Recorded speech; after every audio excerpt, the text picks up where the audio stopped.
diam kamu, diam. Keluar. Dikutip dari Kompas.com, Kombes Saptomo Erlangga selaku Kabid Humas Polda Jabar menyampaikan bahwa pelarian Ferdian kini telah berakhir. Kamu bener lagi, bebas. Tapi maaf.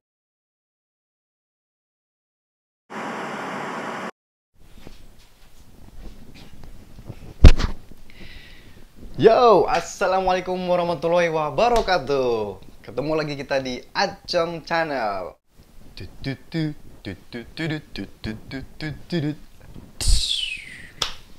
Yo, kali ini saya lagi senang banget.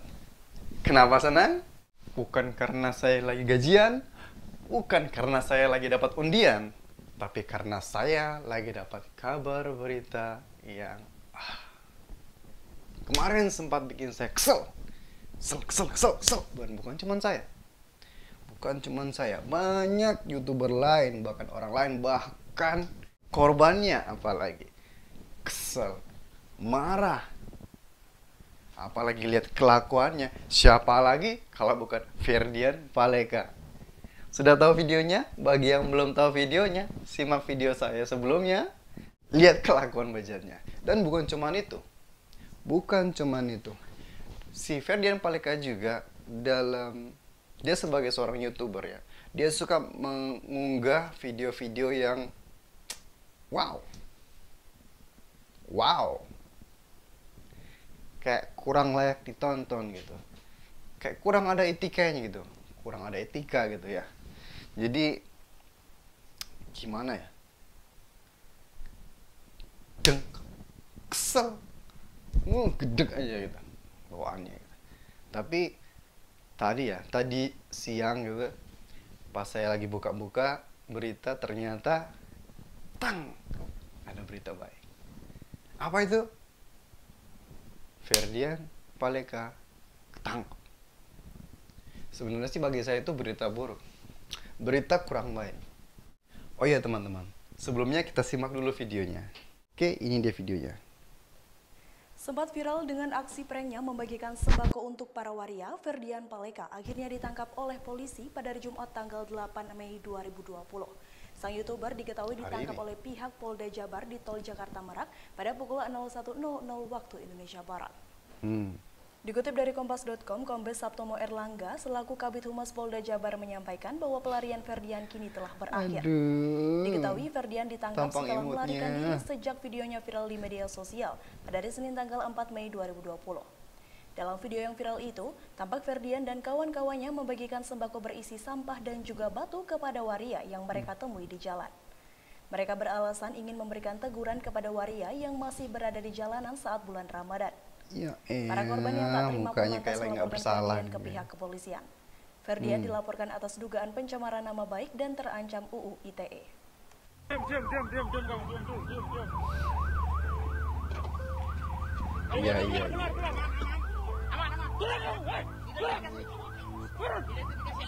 Turun. Ya. Ayo turun. Hah?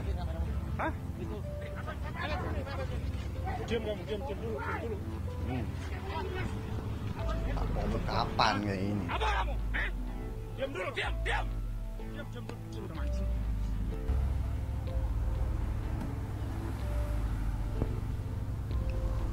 Mereka beralasan ingin memberi teguran kepada para waria yang masih berada di jalanan.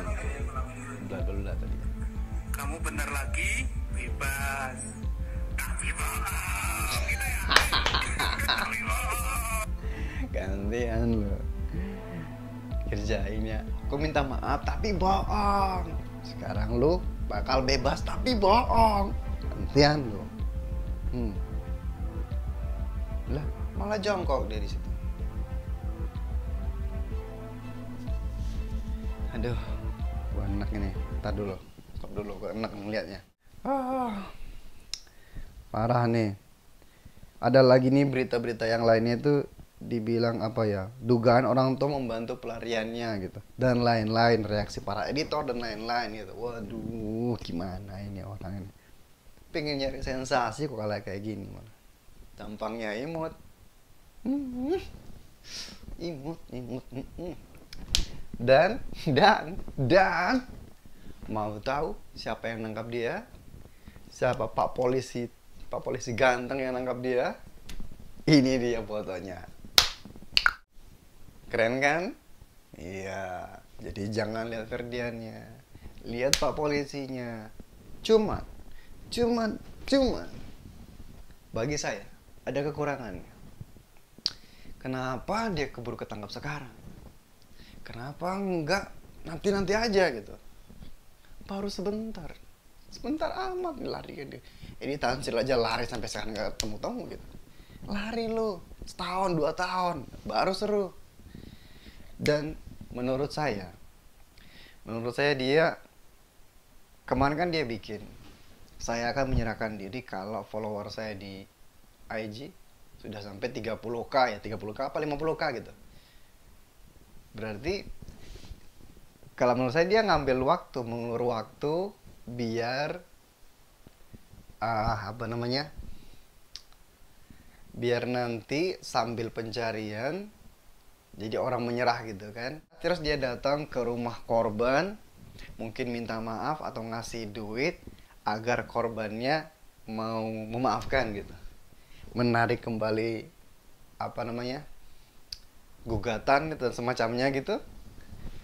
Bebas kasih duit, berhasil kan ya enggak?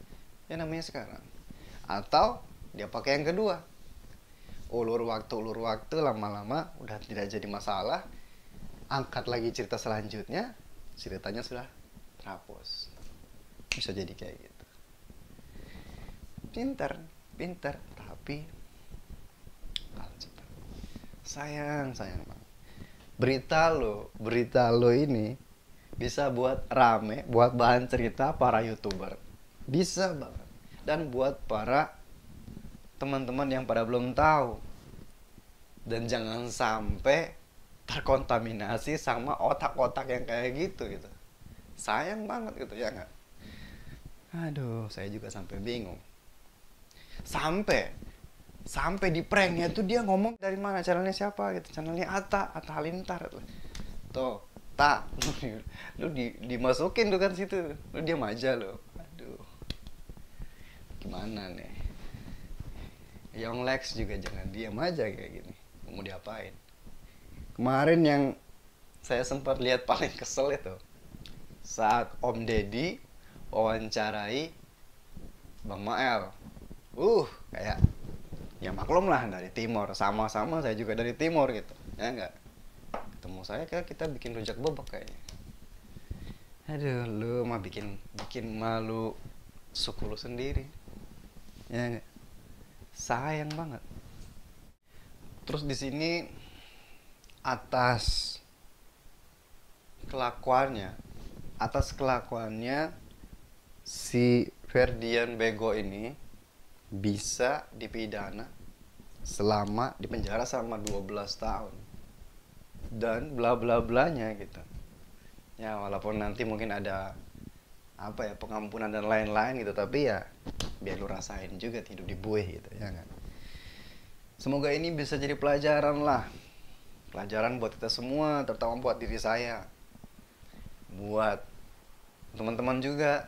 Ya enggak, kalau ngepranknya biasa aja, yang wajar aja. Kalau ngeprank malah kalau bisa, apalagi dalam keadaan kayak gini, ngeprank yang baik gitu.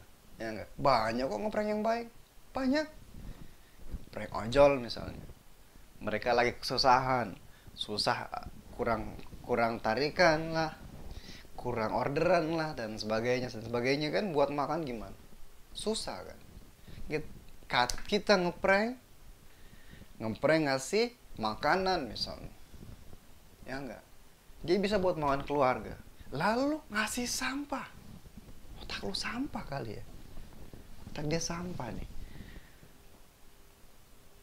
Ini mukanya imut banget nih, sudah kayak kucing basah, udah kayak kucing basah deh sini. Aduh, parah banget ini. Coba lihat ini, lihat aja nih. Udah kayak kucing basah ini, gila kan? Aduh, kemarin udah kayak gini udah. Ayo kita ngerjain, kita ngeprank. di bulan suci Ramadan lo bawa-bawa agama lo. Puasa aja kagak, belum tentu puasa lo. Hah? Bertiga dalam mobil. Ini yang lu namain PSBB.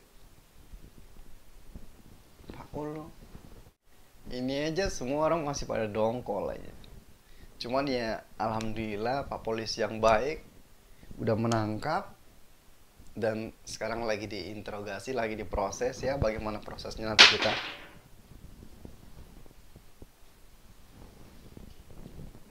jatuh.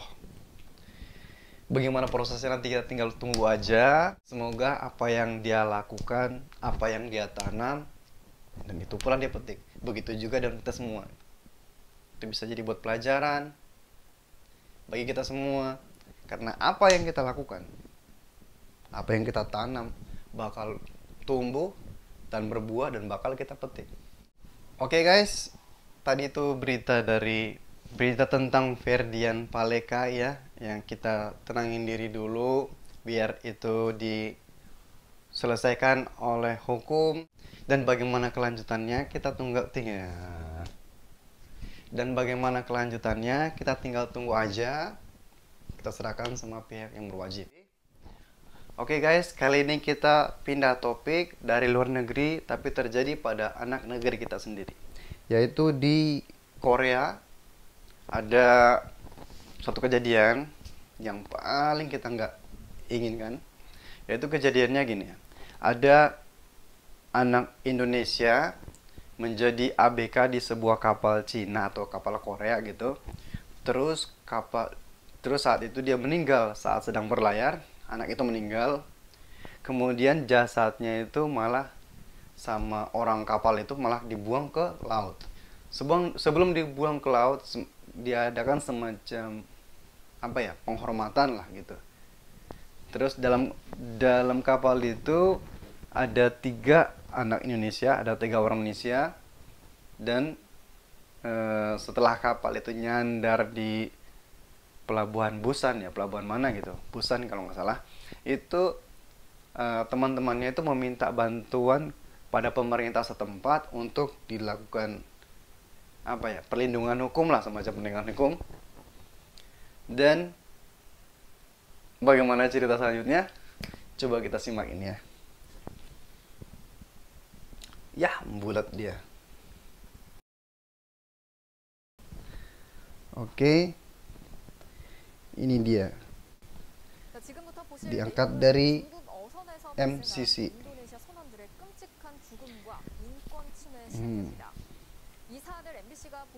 Mengalami pelanggaran hak asasi manusia yang sangat parah. Oke.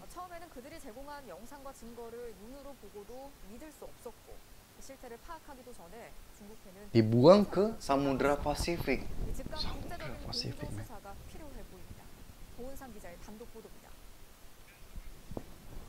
지난 3월 30일 서태평양 해상 한 중국어선 가파 뒤에 붉은 천으로 감싼 coba kita stop dulu di menit 4:14 ya.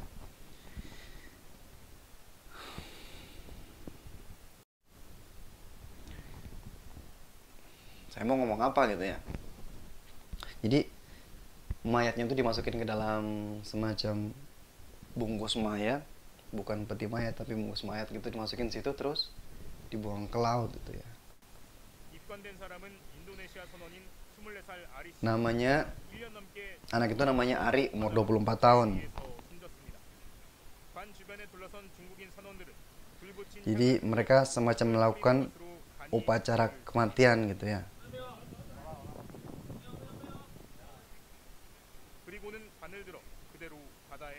Kemudian ditanya gitu, ada yang mau melakukan penghormatan?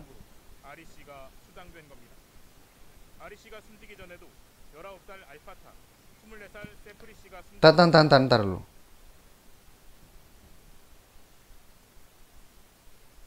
Ini yang meninggal 3.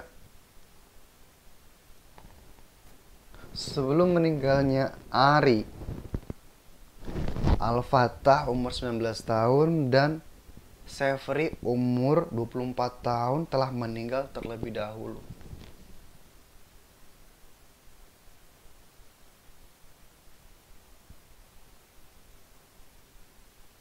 dan semuanya dibuang ke laut pada hari kematiannya.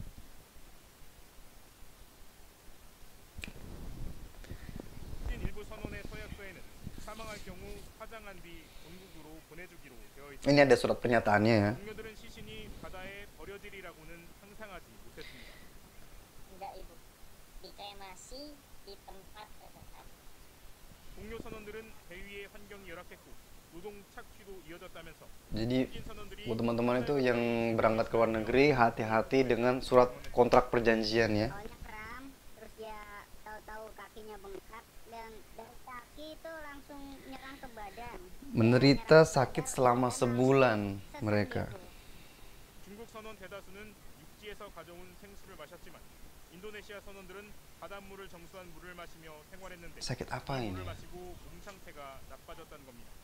Emang pusing, emang nggak bisa Minum air yang dibawa dari Karena juga daratan. sampai kayak ada dahak-dahak di sini.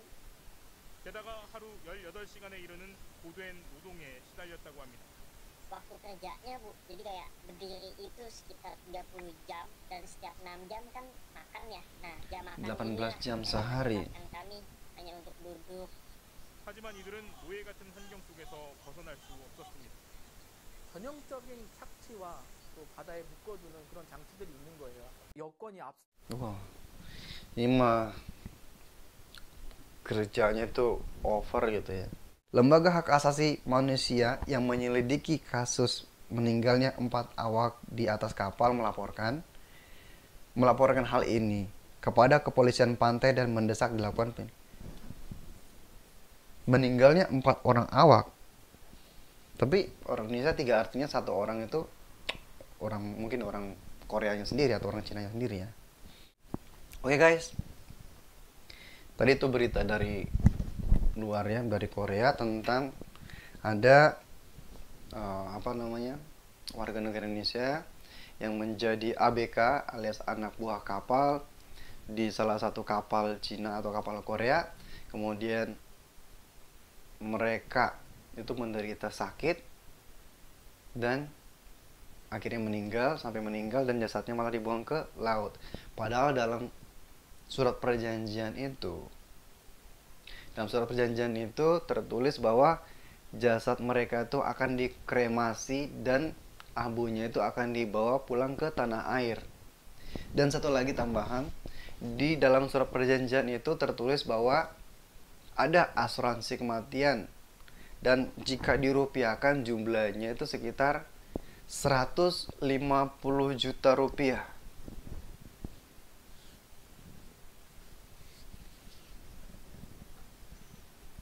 Ini nyawa orang, men. Nyawa orang dihargai 150 juta rupiah. Mana dibuang ke laut ya gak? Ini gimana perasaan keluarganya di Indonesia gitu.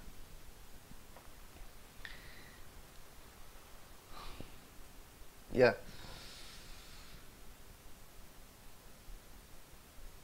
Saya sampai bingung mau ngomong apa gitu ya. Ya semoga yang meninggal itu diberikan tempat yang layak di sisinya. Kemudian yang ditinggalkan keluarga, orang tua, sahabat dekat diberikan ketabahan dan bisa menerima kenyataan. Dan buat kita ini bisa menjadi pelajaran bagi yang sudah berangkat ke luar negeri. Tolong surat perjanjian atau kontrak kerjanya itu dibaca baik-baik, jangan sampai ada detail-detail yang terlewatkan karena itu biasa menggunakan bahasa tempat dia bekerja gitu ya. Misalnya dia bekerja di Jepang atau bekerja di Cina atau di Malaysia bahkan atau mungkin di Amerika gitu kan, pasti menggunakan bahasa setempat itu. Itu dibaca sedetailnya, jangan sampai ada yang terlewatkan itu karena itu adalah benar-benar kontrak kerja gitu. Dan buat kita semua yang di rumah, yang ada di Indonesia atau dimanapun, stay home, stay away from corona, dan tetap waspada. Oke, sampai ketemu di video saya selanjutnya. Wassalamualaikum warahmatullahi wabarakatuh.